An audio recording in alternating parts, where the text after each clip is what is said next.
Mahomes has not been razor sharp this year. Hope. He hasn't looked in any game as sharp as Tua did against the Buffalo Bills. No, 2 of the last 2 games, Tua played well in versus Arizona. Like that's the Yeah. thing is the But offense. for a guy that people were saying should retire, which maybe Well, it because would be a wise move, but it's not getting hit.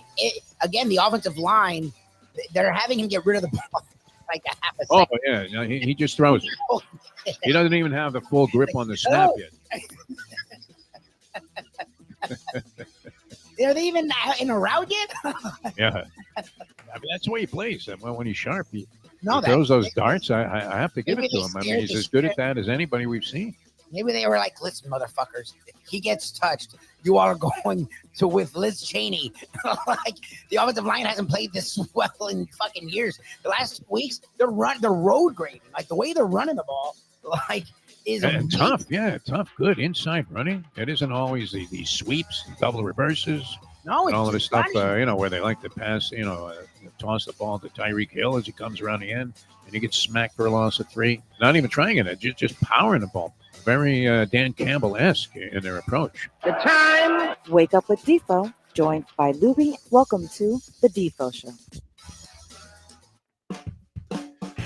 Very pleasant. Good morning, everybody. Great to be with you on this fine Thursday. Good-looking Thursday out there. A little windy, breezy, sun shining. Great day to be a South Floridian. We've had time to shake off the aftermath of the election, although I guess the tough part is still to come, Lubie.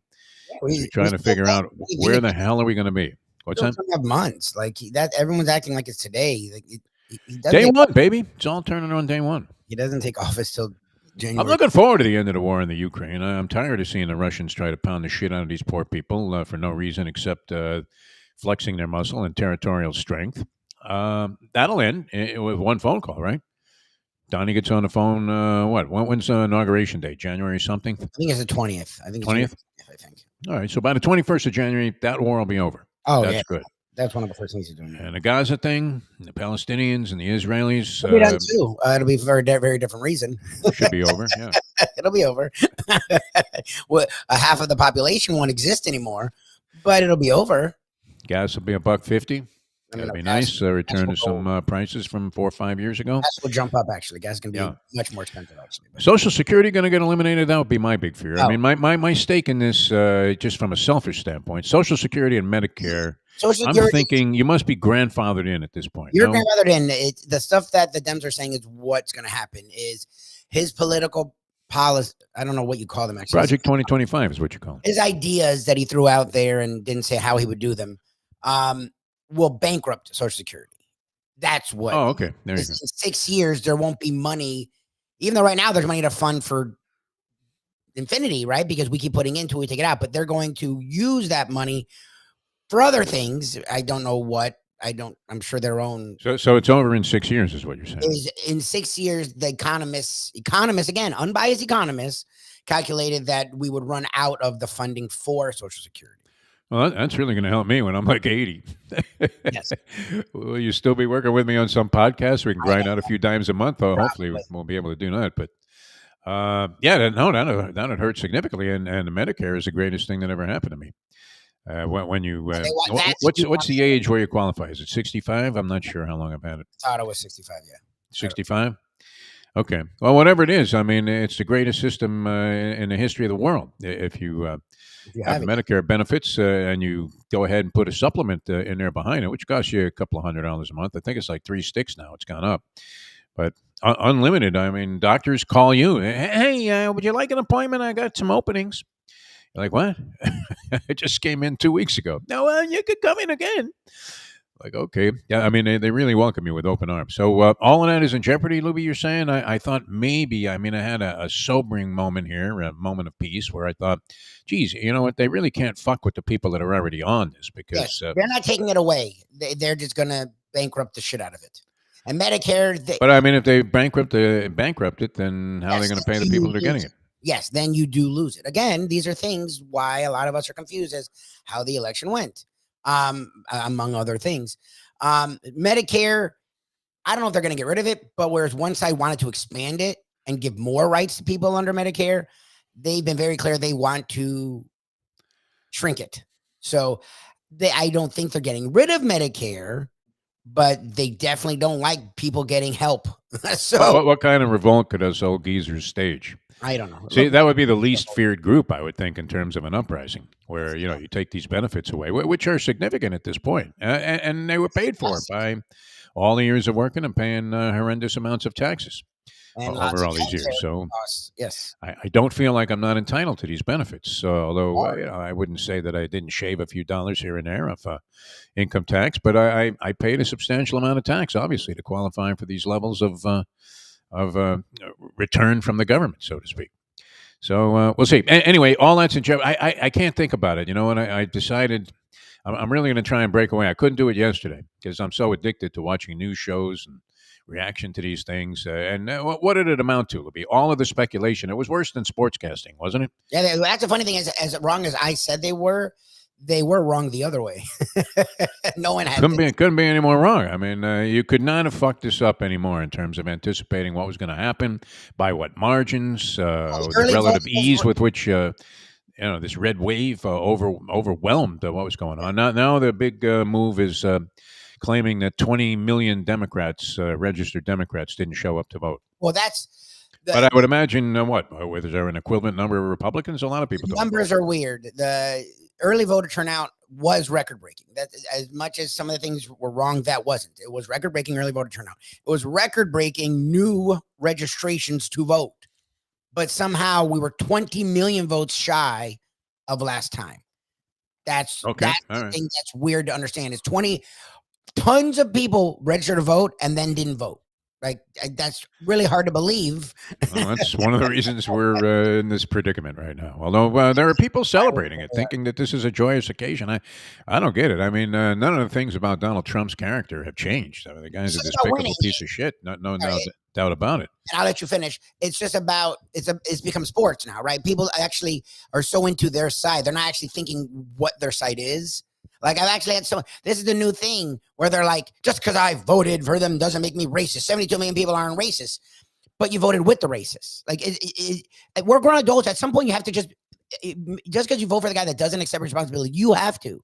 You can vote for whoever you want. That is what's amazing about this country. And if you notice, our side isn't calling the votes lies, isn't calling cheating, right? If you notice that there was one side that did, our side isn't. We accepted this ludicrous ass result. It's an even more amazing victory, Lubie, because they won in spite of all of this fraud that was going on that they were claiming. Yes. Incredible. And the popular vote, which was really surprising. Yes. That never happens. Anyway, yeah, I mean, I'm trying to divorce myself from it. I mean, look, I don't want to think that I have no interest in what's going on in the country. I'm at the point in time where really just don't fuck with my Social Security and Medicare, and I'll deal with the rest. I don't know what else we can do. And all you can do is do the best you can to be the best person that you can. I mean, it sounds trite, but that's really true. Try to do some nice things for other people, whatever. Be charitable and go about your business. And what is it all about, Lubie? The pursuit of happiness. Why is that so difficult, Lubie? The pursuit because it's all happiness. Of us trying to pursue happiness, and all of our happiness is not equal. It's not the same. And that's true, because some people have a lot more money. I mean, money may not buy you happiness, but it doesn't hurt to have it. Let's put it that way. If you're looking at divorcing yourself and disconnecting from all the anxiety that goes along with being broke.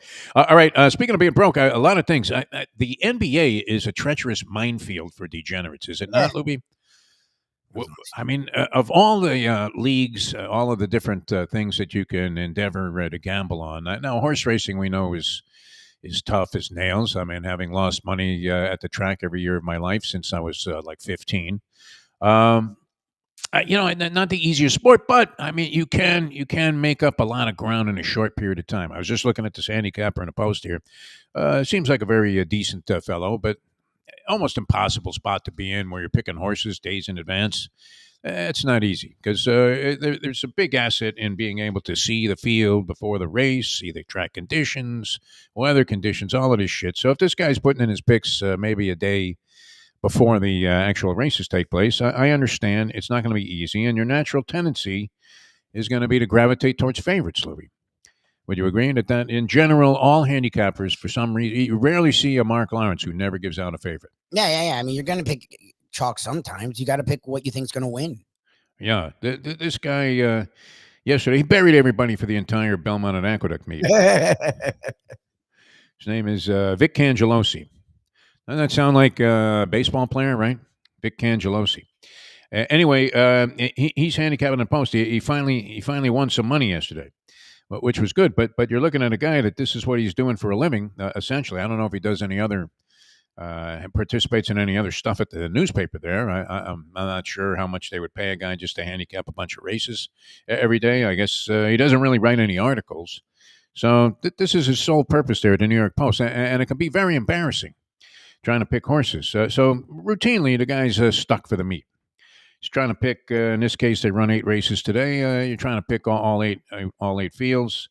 I would imagine if you look through the selections, which I only scanned briefly while I was on the throne this morning, that probably has the favorite in at least 5 of the 8 races, and the other races, once in a blue moon, he steps out, picks a long shot, but rarely.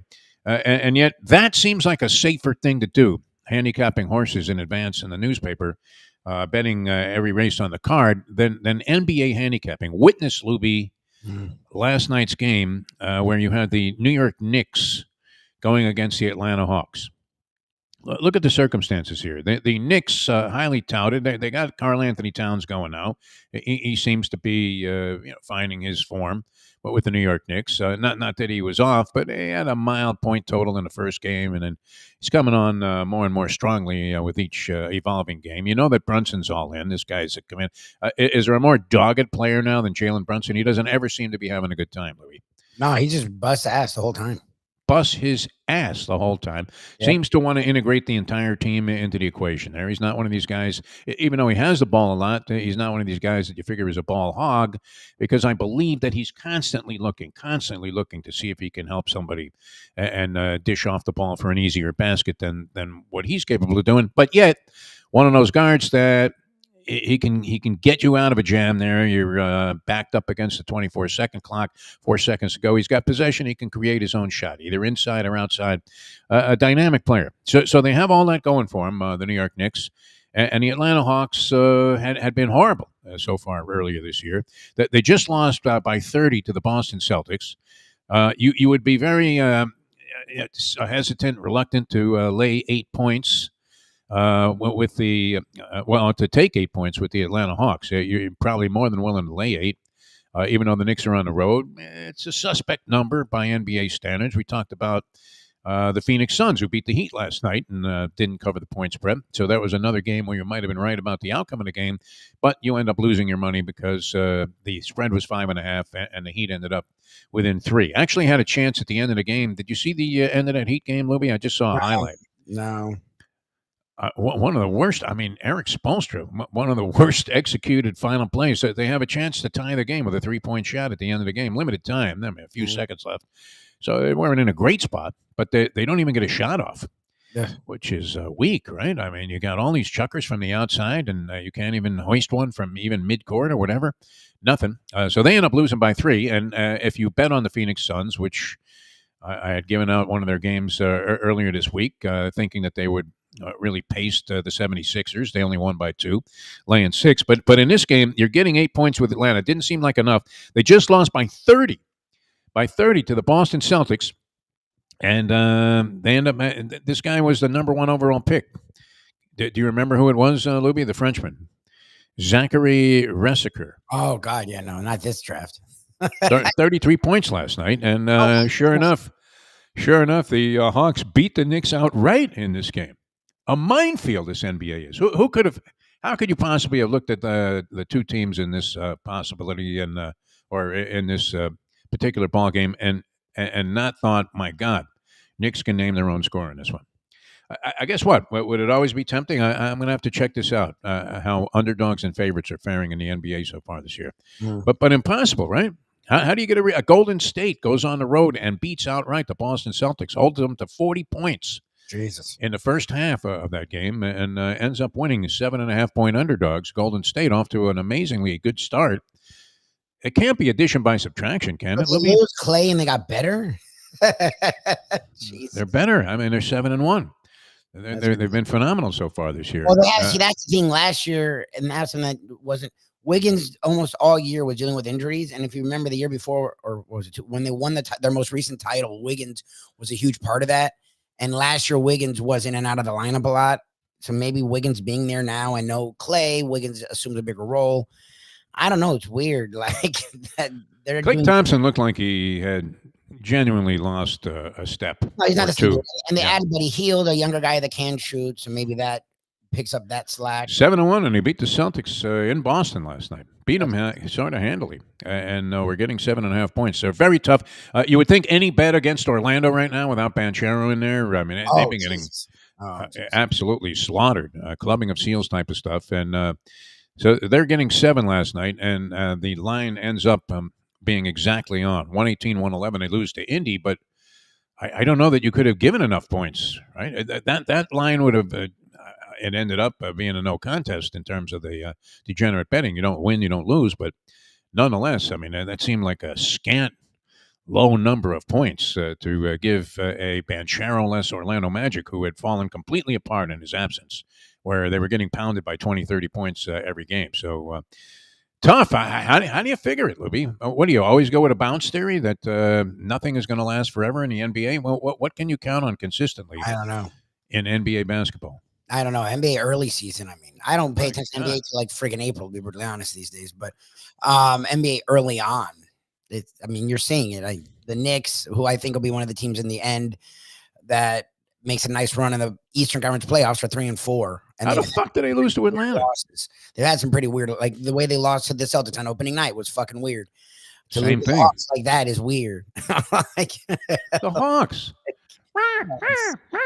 NBA, I mean NBA anytime, because again it's 82 games, so it's like baseball. Teams throw games away a lot of the time, but early on, I mean, I don't know how you get a read. We're still trying to get a read on the NFL. Like halfway through I don't know that we have one, except that's literally like throwing darts. You know what I love about college basketball, especially early season college basketball, because you probably see less of these teams in terms of it getting attention later on in the season, because they're usually often offered up as sacrificial lambs early in the year. But you do see a lot of colleges that you never knew existed involved in college basketball, right? Carolina Christian. Yes. How about Carolina Christian? How about Maine Fort Kent was in action last night? There's a Maine Fort Kent. Have you ever considered applying or thinking about future little Lubies applying to Mercyhurst? Never heard Where of it. and what is Mercyhurst? Oh, you've named 3 schools I've never heard of. You had what is this? Campbell? I wrote it down. I can't read it. Boyce Campbell. Does that make any sense? Don't know where that is, but that does ring a bell. They lose to Presbyterian. Oh no, it was Carolina. Yeah, Carolina Christian loses to Boyce Campbell. Must be a player. Carolina Christian loses 120-45 to Presbyterian. Second half, were they running up the score? The second half score in that game for Carolina Christian versus Presbyterian. Presbyterian hammers them in the second half, 73-17. Libby. Oh Jesus! Did Gino Auriemma take over Presbyterian? What the fuck is that? 73 and a half of a college basketball game, and they win the half by like 56 points. Incredible. How do you outscore a team by 56 and a half of a college basketball game? It's only 20 minutes long, Libby. If there was no opposition out there, it would be hard to get 56 points better than if you threw like the ball boys out there. Pretty amazing. So, you do see a lot of schools that you have no idea ever existed, and they're involved, and they're on a college scoreboard, and they're usually getting hammered by one of the heavyweights in the game. All right, we're going to get into the trivia challenge. We're going to do that. We do have some games to discuss. I was intrigued by this. I didn't realize how lame Lane Kiffin was in so-called big games, Louis. Did you realize how bad his record is? Lane Kiffin is 1-11 in his career against top 5 teams, and he's 3-15 against top 10 teams. That's the thing that Ken talks about, and Dave Gurggles Gergely joins us. Good morning, the one and only Dave Gurggles. Very professorial looking Dave Gurggles. He's the one that spotted Indiana early, so his college football game is right on track. They actually trying to remember what we were talking about, actually. Lane Kiffin. Kiffin, lousy record. Ken is Kiffin has actually come a long way. He's become a decent coach. He's made Ole Miss a factor. They now every year are top 15 to 20 team, but they do have 2 to 3 losses every year that you're like, you can just sort of expect. And he does struggle against the top tier teams. And that's sort of his milieu at this point. Like, I don't know what that means, because again, if you're an Ole Miss, you want to be relevant. Like, that's the first thing. So like, he does that, but yes, he does struggle in these bigger games, and he does usually lay an egg at least once or twice a year. So what do you think? I mean, does he have a shot against Georgia? That would be the question, Lubie. I don't know. Or do you go back to this ugly resume here, this blot on his resume about his effectiveness against teams that are actually good?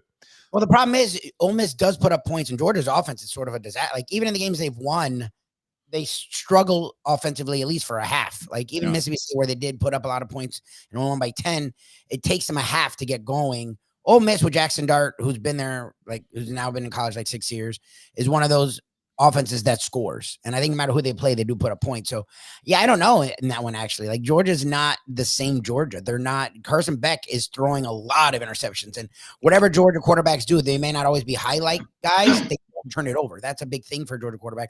He now has 3 games in this year where he has 3 interceptions. Like, the last 2 games, he has 3 interceptions. So, and Ole Miss does have a nice defense. So yeah, I don't know. I wouldn't know what to do with that game, because I would lean Kirby Smart. I usually lean Georgia. But Ole Miss's offense is playing very good, very well, and Georgia's isn't. Yeah, well, they had common opponents. You did see Kentucky give Georgia, they lose by a point, 13-12, something like that, and then they beat Ole Miss. Well, we'll see. That's a marquee game on the college schedule, but tough one. You're only getting 2.5 points if you're taking Ole Miss. Georgia, one of those propositions where you're thinking, until we see them actually fall out of this super elite category, you mostly have to just say, hey, they're 2-time national champions, won it, and they're just not as good as they were, but maybe good enough to win in this spot. All right, speaking of guys that are winners, here's Dave Gurggles Gergely. David, how are you, my friend? Doing wonderful, and I'm surprised you guys don't know Matthew Hatchett. Does that name ring a bell? Matthew Hatchett. No. 6 years in the NFL with the Vikings and the Jaguars, wide receiver, and he attended Mercyhurst College. Oh, yeah, get out of here. Wow, so you had heard of Mercyhurst. Yeah, it's in lovely Erie, Pennsylvania. Oh, very good. I had no idea what the hell it was. How about Maine Fort Kent? Did you ever consider? No. When you were looking through the Barron's Guide, going to Maine Fort Kent. I guess with my SAT scores, I don't know. Maybe it's a highly recognized academic institution. It might not be easy to get in. I'm not sure, but I would imagine they're starving for students. All right, Gurggles, how'd you make out on the Breeders' Cup? Any luck there? I had some winners. I had the opening race, I think, of the turf sprint on Saturday. Nice. We had Kent DeSormo listed on the 14. They took him off and put on Hector Barrios. So I bet him, and he came out of the 14 hole and paid $52. Oh, nice. Yeah. I didn't have enough on him, unfortunately. I didn't play the pick 3 or pick 4s with him, but anything with DeSormo off and something else on, I like. That used to be a Polyman special, where Bravo off, anybody else on. Joe Bravo was not his favorite jockey, that's for sure. And nothing, substantial later on. No, I had a big bankroll, and I bet it on some horse at Laurel named Majestic Eagle, and just blew everything. Very nice. All right. No, that's the horse you gave me. I'm kidding. Oh, Majestic Eagle? Yeah. Oh, that horse was up the track last time. 6th. For Sheldon G. Luckily, I forgot all about it and didn't make the bet. But Breeders' Cup was fun, as always. Now we're planning, as I mentioned, a trip to Lexington. So I got to meet with the guys this weekend to straighten everything else out. And when you went to Lexington, you were probably inside of one of the fancy buffets, right? Well, I'm the best spot. And this was sort of necessary if you wanted to really roam around, but also be able to take full advantage of the simulcasting opportunities. The best spot was the green room. If you can get into the green room, that is a good spot. Where they're giving you, I think they're giving free food away, and it isn't half bad, but you do have to pay for your drinks. Okay. So, if you're slamming down a couple of drinks, you're going to pay a few bucks. But, it's common to grease everybody a little something. It's almost like going to Joe Stone Crabs. Right. You want to make sure you take care of the people that were running the room and everything. Nice spot if you can get in there. You might be able to hit somebody up, a couple of your buddies that have connections, and get yourself a couple of green room passes. Okay. Do Do my best to work that's on where you that. want to, and that gives you the ability to roam around everywhere, and then at the same time have a nice seat and a spot to go back to. Plus, you can go outside the green room and watch the races from a good spot in the grandstand, right by the finish line, whether you're sitting down or standing up by the back rail there. So yeah, that's a perfect spot. But it's nice to have a place where you can leave all your shit, Sure. not have to worry about it. Just spread your forms out on the table there, well, you and your whole crew. So that, yeah, I would look for that if you can make that happen. It was great And when so, we had the. something for you to keep in mind. Not this Sunday, but the next Sunday, November 17th, is Nando's last day at Gulfstream. Oh, is that right? What's he doing? Well, Is he retiring? it's his 70th birthday and his last day there. And Oh, wow. they're naming a race after him called the Take It Easy Handicap, because he always says that, take it easy. Yeah. It's a surprise, and I know he's not listening.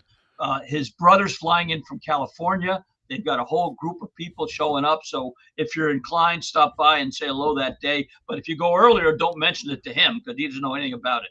Yeah. So is this like flying Frankie Pentangeli's brother in from Italy? Well, when those congressional hearings were going on? He's already got another job. He started doing as a hot walker for one of the trainers. Oh, yeah? Yeah.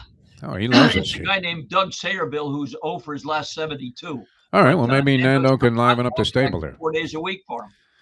He put enough juice in our systems over the years when he was bartending. Maybe I don't mean to suggest that he relies on illegal processes to enhance the barn's chances of winning, but I would take a look at that barn and think maybe they deserve a second chance here to prove that they're not totally lame. All right, you want to take a quick break? We'll come back with the game, Lubie. Is that good? We have the lines at 954-471-0070, 954-471-0070. We'll get the trivia challenge going for a Landlubber's gift certificate in just a moment with Dave Gurggles Gergely. Now that The time. it's 8:33.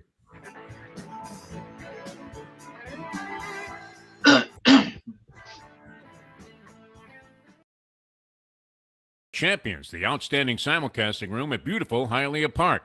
Yes, the grand old lady of thoroughbred racing has never been more vibrant, and you can wager on the races from the top tracks around the country while enjoying a cocktail at the Brass Rail Bar or any of the fine food served throughout the facility. If poker is your game, you're covered in style, and you can play all your favorite Vegas-style games, including blackjack, craps, and roulette, in Hialeah Park's sizzling hot casino. Get a player's card when you walk through the door for all kinds of generous amenities, including our favorite, free play, when you come out to the ultimate casino and entertainment destination, Hialeah Park.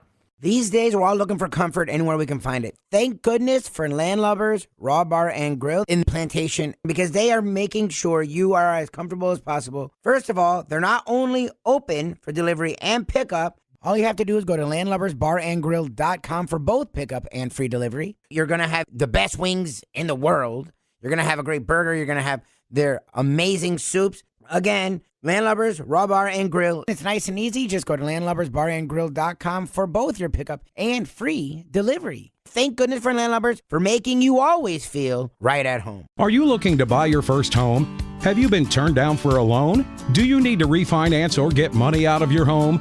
Call Michael Kodsey, CEO of Choice Mortgage. He's been helping the South Florida community get mortgages for 30 years. Hi, this is Michael Kodsey, CEO of Choice Mortgage. We have the most competitive fixed rates in the market. Call me 24/7, 561-441-2730. And remember, I don't just work banking hours. To make the right choice for your home, call Choice Mortgage today. Oh, Solo Volante will be coming late. Oh, Solo Volante, the Belmont's now 1.8 miles. The finish line is coming up quick. Luca Panici just switched. The only way to get your morning started is with Defo, joined by Lubie, right here on the Defo Show. Welcome to the show. You're right there, Gurgs. You kind of stepped on the Polyman with Luca Panici just switched the stick. which he may have to switch his tack. I don't know. He's not doing well, Luca. He gets his occasional win. We love the guy, though. Prince of a human being. All right, getting into the trivia challenge now. Dial us up if you want to play. 954-471-0070. Gurggles is going to fire off the questions, and we welcome anybody and everybody to partake in the game. Lubie's got a gift certificate in his hand for Landlubbers that he's going to be giving away. He'll be there later on tonight with the professor, one of the, if it's not the top, it certainly ranks up there. Live trivia competitions that you can get involved in. Heck of a lot of fun. Very interesting. The professor with his intellect and all of that. And, of course, Lubie, the ultimate MC. So, and great food and drink there. Reasonable prices. Landlubbers. We couldn't recommend it any more highly. So let's get it going, as they say, as the song goes. Let's get it started. We have Dave Gurggles Gergely to begin the game in the somewhat traditional fashion. It's not hard to do it without the actual physical presence of the polyman, but we're going to have Gurggles begin the game with some easy baseball. This Los Angeles Times sports writer on the great Sandy Koufax once wrote, Sandy's fastball was so fast. How fast was it? Some batters would start to swing on their way to the plate. What's that? Jim Murray, Jan Murray, Bill Murray, or Murray the K? All right, roll the random phone scrambler. Let me see if it still works.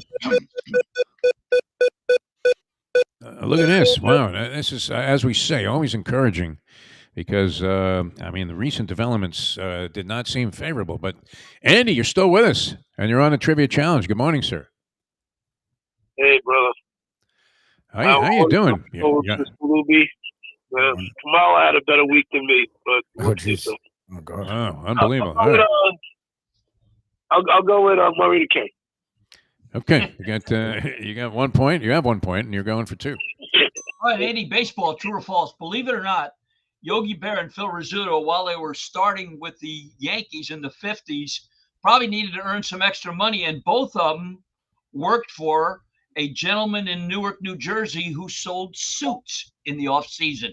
True or false? I'll go with true. That's right. True. Yeah, that's right. They sold clothing in the off season. Imagine it. Run into the clothing store and Yogi is your tailor. Incredible. All right, 2 for 2, Andy. Very sharp. This has not impaired you mentally at all, these physical setbacks. 2 for 2, going for 5. All right, here's one left over from the World Series. We want to know which Major League Baseball team used the most designated hitters in one game during a World Series. Would that be the Red Sox, the White Sox, or the Braves? Red Sox, White Sox, Braves, or Tigers? So which team in the World Series used most DHs? DH in one game in the World Series. In one game. Red Sox, White Sox, Braves, or Tigers? I'm going Red Sox. Red Sox. Game 4 of the 84 series, the Tigers used 4 different DHs. Jesus. Okay. So I knew it had to be the Tigers because you left them out, the original group of choices. I figured you were holding out there. Going for 7 here, Andy, and setting the pace. Time to win. Let's go. Okay. No golf. All right. NFL. In the decade of the 1960s, this offensive lineman made the most consecutive starts with 240 consecutive starts, counting regular and postseason. Was that Bob Brown, Jim Ringo, Jerry Kramer, or Mick Tingelhoff? Let's see, 60s.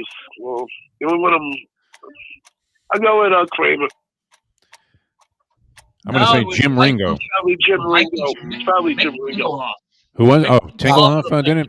Was he a Vikings player? Yeah. Well, thank you, Andy. You may be in All right, Andy, stick around. Well, we say that in hopes that it's not a problem. Stick around. You could be back in the game later on. It's possible. But at this point, you would have to say someone unlikely. All right, jump on board if you want to play. 954-471-0070. 954-471-0070 if you'd like to play the game. Gurggles, no doubt. In that celebration with Nando, when is that? A week from this? That's the 17th. That's a week from this Sunday.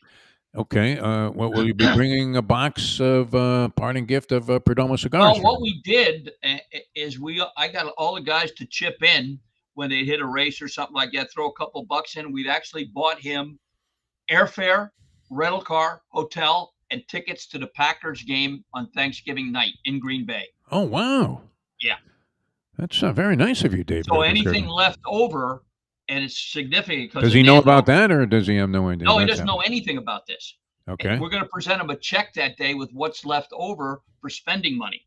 Beautiful. And out of my own pocket, so he doesn't go alone. I'm going to go too. I've never been to Lambeau, so I paid my own. Oh yeah. Free. Oh, very good. It's about $1,000 deal for everything, but I've never been to Lambeau, and of course, who do we get to see?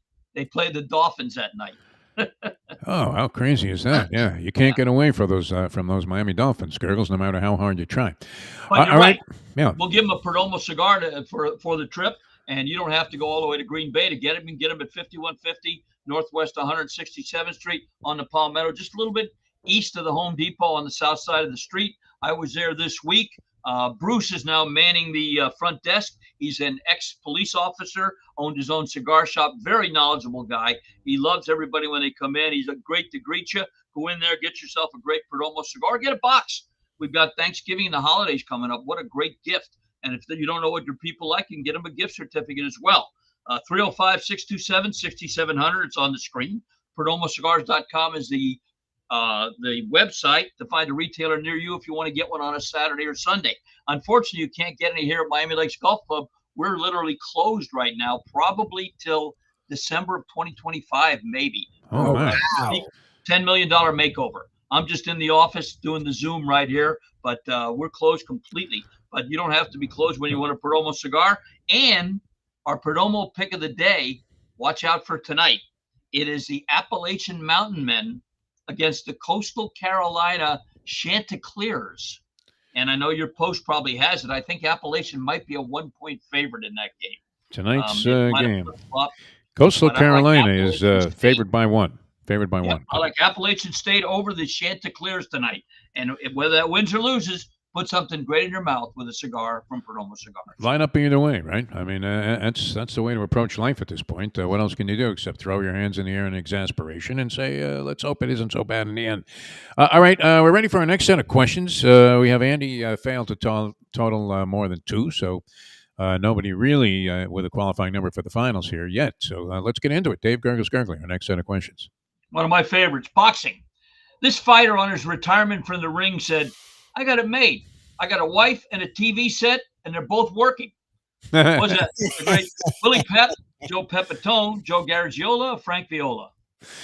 It is a scramble. I just have to mention, I was watching an old clip somebody had posted of Tex Cobb on the Johnny Carson show, on the Tonight Show. So, he's getting off quip after quip. And Carson, he's talking about this atrocity. Remember when he lost all 15 rounds to Larry Holmes, and Howard Cosell never worked another fight after that because it was such a one-sided, ridiculous beating. And so Carson says to Tex Cobb, he says, you were having a lot of trouble handling his jab in the fight. And Cobb looks at him and says, oh, you noticed that too?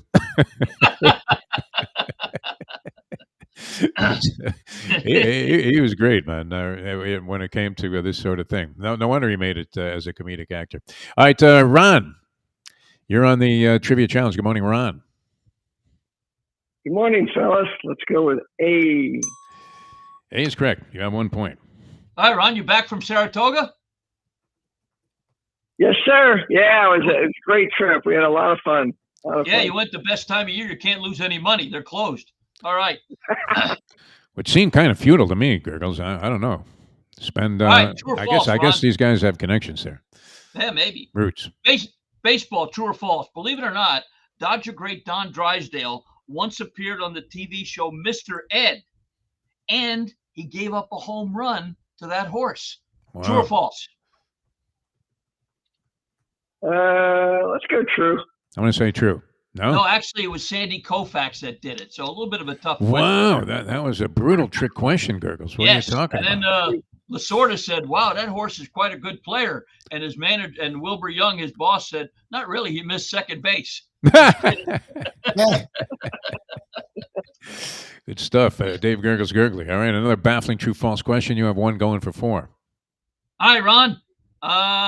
NBA. On opening night 1961, Wilt Chamberlain scored 56 points.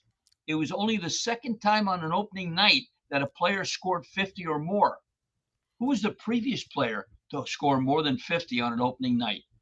All right. George Mikan, Bob Pettit, Elgin Baylor, or Bob Cousy? Oh boy. Let's go. Elgin Baylor. Oh yeah, got it. Yeah, Very nice. 1959. He scored 51 points. Elgin Baylor. I always go Bob Pettit on those questions for some reason. There's a lean towards Bob Pettit to be the answer to all those high point total questions. All right, very good, Ron. You have 4 going for 9 to set the pace. All right, let's give you an ABA question. We'll switch gears. Only 2 players with a minimum of 250 games played during their career in the ABA averaged over 25 points a game. Dr. J and George McGinnis, Dan Issel, Artis Gilmore, or George Gervin?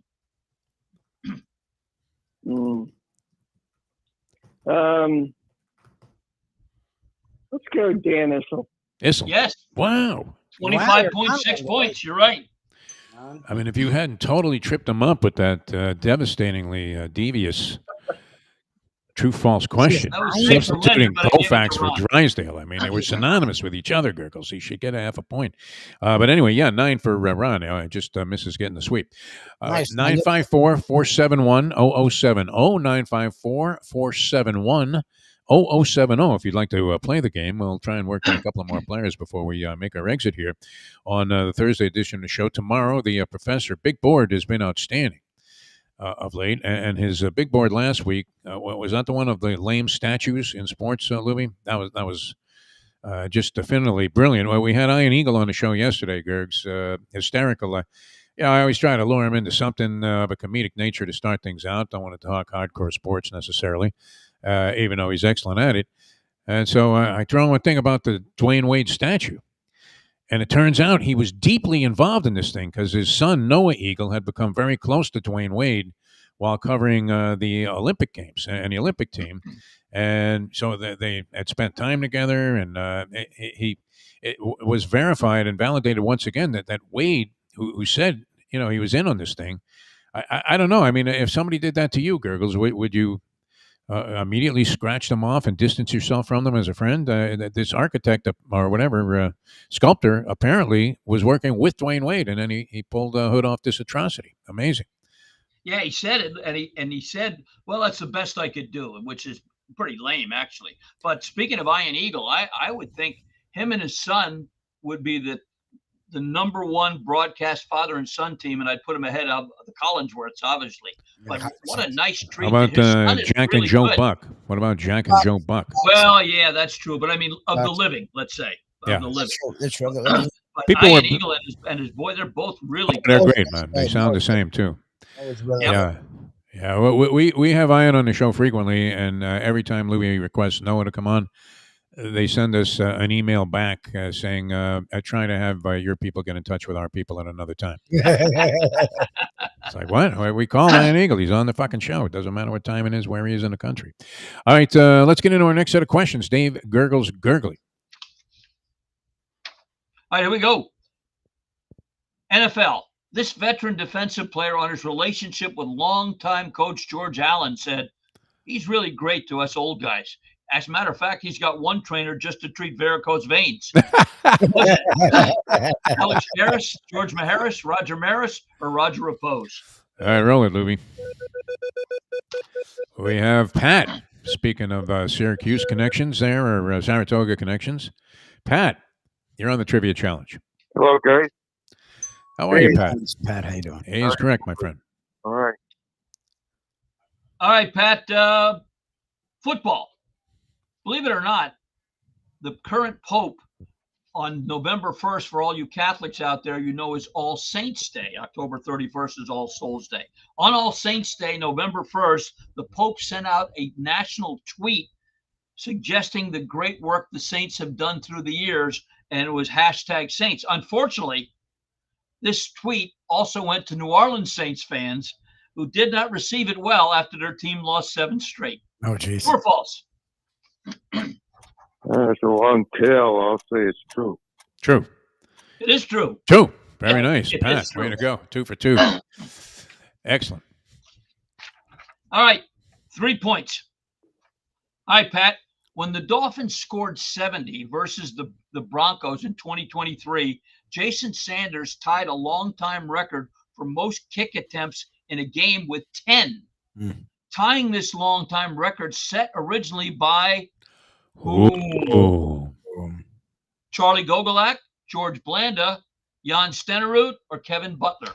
Wow. I almost always go with the Gogolaks on it. Blanda because they moved. Blanda, he Said says. Blanda? Blanda. No, you were right. Charlie Gogolak. Gogolak. Yeah, I 1966. always go Gogolak on any of your questions like that. Very good. All right, going for 7 here, and you'd move right into second place, Pat. Yes. Okay. This is a 5-point question coming up. NHL. 3 players have at least 20 career overtime goals. Which of the following does not have 20 overtime career goals? Alex Ovechkin, Sidney Crosby, Brad Marchand, or Jaromir Jagr? Wow. Crosby. You said Crosby. Sydney, Sid the Kid. No, it makes sense because he's the longest. Believe it or not, the one that played the longest. Jaromir Jagr had only 19. I had a funny feeling that was going to be the Hang around, Pat. You may be in the finals. All right, Lubie, you want to do one more? Or you, okay, yeah, well, we'll do another player here. Before we do, we'll get into a little Perdomo cigar. Reminder that these are the finest cigars that you can get your hands on, and are made locally here. You got the Nicaraguan seed tobacco, some of the greatest stories in business evolve from the plight of Nick Perdomo. It's a family tradition. Yeah. This is the 4th generation now with Nick Jr. involved, and it's Cuban seed tobacco actually grown in Nicaragua on Nick's farm over there. Cuban seed and tobacco. What's great about it, you can get it right here in Miami Lakes area. 5150 Northwest 167th Street off the Palmetto. And Bruce, right now at the desk there, is the most knowledgeable person they've ever had in that position. So when you go in there, ex-police officer, owned his own cigar shop, and he's working now in his retirement for Nick as a front man and really knows what he's talking about. So if you're going looking for a Christmas gift for somebody, or maybe somebody did something really nice for you and you want to get a little gift, if you don't want to get a box, you can get a little sampler set with about 5 cigars, and Perdomo is the place to go. 305-627-6700, Monday through Friday, 9 a.m. to about 6 p.m. Saturday, Sunday, you want one? No problem. Go online, perdomocigars.com. Find a retailer near you that sells these great cigars. Me personally, when I'm on a mild cigar, I'll go to the Lot 23. Want something a little stronger, I'll go to the 20th anniversary. They make them perfect one at a time. So after the Appalachian Mountain Men beat the Coastal Carolina Chanticleers by more than 1, put something great in your mouth with a cigar from Perdomo Cigars. All right, well said. All right, we're going to contest our final player of the regular season here, as not in the history of the game, but before we go to the championship round. And so here's our next set of questions with Dave Gurggles Gergely. Hockey. This Canadiens coach and GM once said, I know my players don't like my practices, but that's okay. I don't like their games either. What's that? Harry Neal, Curly Neal, Neal Walk, or Walk This Way by the Bengals? All right, here's the scrambler. What game would be complete without the participation of this man, Lenny the Chronic? Chronic. You're also part of the Saratoga 7, huh? Good morning, very Lenny. good. Yes, sir. Yes, sir. We had a great time, and I'm glad to be back. Spent some time with friends, and here we are back on the show. Very nice. All right, here we go. 1 point going for All right, 2. Lenny, Olympics, true or false? Believe it or not, Mexico has never medaled in the Winter Olympics. True or false? Let's go false. False. No, They've that's never true. medaled in a Winter Olympics? Never in the Winter Olympics. That makes sense. Wouldn't seem to be their game. I don't know. Has there ever been a bobsled team, a skier? Maybe if they move boxing into the Winter Olympics, they would have a shot. All right. Very good. Lenny got the true-false question correct? Oh, he got he got it wrong. You missed it. Okay. Yeah. Very good. I couldn't believe it. It goes against such a betting trend here. One going for 4 here, Lenny. All right, Lenny, we know you're a big golf fan. PGA golfer Jim Boros, no relation to Julius Boros, shot a 62 at Allentown Municipal Golf Course. Just one shot off the record set by Ooh. Had to be Dave Gurggles Gergely. Jim Dent, Arnold Palmer, Dal Finsterwald or Don January? Go with Finsterwall. Dow Finsterwald, one of my favorites. No, it was the other Pennsylvania guy all the way from Latrobe, Arnold Palmer. Oh, Was wow. Finsterwald, was he the guy on Shell's Wonderful World of Golf? Dow Finsterwald? Yeah, he was one of them. I Yep. believe he was, yeah. All right, Lenny, trying to make the finals here with a 5 spot. All right, Lenny. All right. NBA. On the night Wilt Chamberlain scored his 100 points, 3 different New York Knicks players attempted to guard him. Which of the following was not one of those that tried to stop Chamberlain that night? Darryl Imhoff, Willie Knowles, Cleveland Bruckner, or Phil Jordan? Can you repeat those? Sure. Darryl Imhoff, Willie Knowles, Cleveland Bruckner, or Phil Jordan? So, C. C. No, Bruckner tried to stop. Phil Jordan, their regular center, was injured that night. There you go. We're We're going to go to the finals. The only qualifier was Ron, so Ron's going to be part of the picture here. And we're going to do the random phone scrambler to select who his opponent's going to be for the championship round. Lubie, looking at the monitor there. What do you have, Lube? Pat. Pat, okay. Is going to face off against Ron. It's going to be Pat and Ron. Gurggles, what do you have going for the weekend? Now, with the golf course closed, are you still on the payroll of the people there? No. What I did is I spoke to the powers that be here, and I said, look, you got a lot of young guys here that probably need some money. Let them handle that. And when we're ready to gear up again and you want me, if I'm still available, I'll be happy to come back, sell memberships, do everything else. But while we're closed, this will help keep their expenses down this way. Wow. Very noble of you, Gurggles. Well, I'll do some Beat the Broadcasters at some other courses. I'll do some other stuff, and maybe I'll actually hit a pick 5 or something at Aqueduct to keep me going. So we'll see. Sounds like quasi-retirement, which Well, I've already retired once in June, but I'm like you. I just got to do something to keep. Got to do something. Yeah, sitting around all day really doesn't do it for me. I mean, if I had a pile of cash and I could do whatever the hell I wanted, that would be a different story. But unfortunately, that didn't turn out to be the case. But I don't mind, right? I mean, how much fun are we having here? It's not really like it's overwhelming. Burden to actually do some work. All right, we're ready for the finals here. Ron versus Pat. Dave's got a question. He's going to fire that off. Call out your name if you want to answer right away. If nobody answers right away, we'll offer multiple choice. The first person to call out his name gets first choice, and we go back and forth until we have a winner for the championship here. This week's edition of the Trivia Challenge here is the great Dave Gurggles Gergely. All right, baseball, guys. A little bit of a bonus question.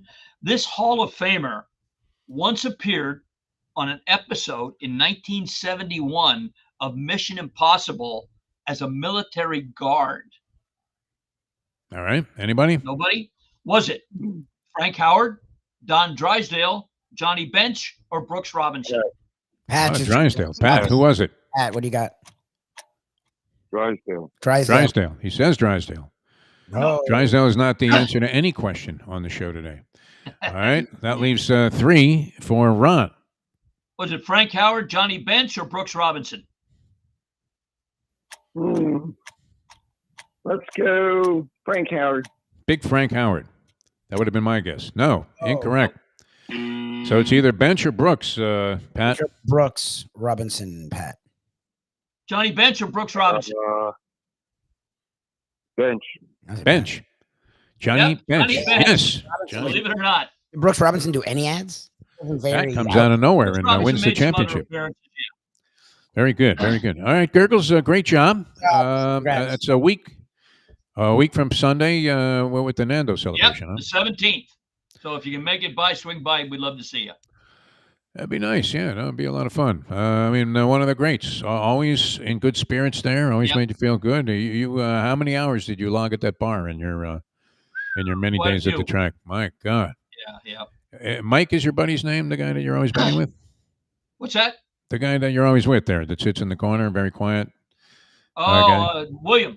William, that's it. Will. His horse won Sunday in a feature race too. Oh yeah. His horse called Smile Pro with Miguel Vasquez, only paid $440, but good for him. What can you do? I mean, you're sitting next to the owner. You got inside information on that one. Yeah. Dave Fawkes trains him. Was red hot out there as well too. Very nice. All right, thank you, David. See you Always guys. a pleasure. Dave Gurggles Gergely. How about that, Lubie? Gurggles finally, I mean, in semi-retirement. Pseudo-retirement. Yeah, look at him. Wow. Well, that happens when they close up the place you're working at.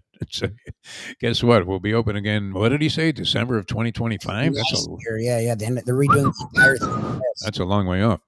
All right, we'll be on at Batch Southern Kitchen. Yes. That's in Fort Lauderdale. Always a great spot where the biscuits call you by name. There you go. They're unbelievable, and so is everything else there. I know we always have a good time, and it doesn't matter. Yesterday was quite a feast, huh? There at Taverna Kima. Taverna Kima went insane. Wow. Sophia was very well liked by our audience. Yeah, no, she was great, man. Absolutely fantastic. They put out a ton of food. It was amazing. They covered seemingly all the bases, and she said that was nothing compared to what they have on their menu, which I don't understand how that's true, but unbelievable. Yeah, no, that was a good time. So we recommend that place, and then Batch always gets great reaction from the people that check it out for the first time, and people that have become regulars. They know of what we speak. So we'll see you there at 1:00. Mike Mayo's Lunchbox. For Mike Lubie, it's Dave Gurggles Gergely. I'm Jeff DeForest. Thanks so much for tuning in. We'll see you next time as we leave you. Now that the time. It's 9:02. Let's go to eat a damn snack. Look what they done to my soul.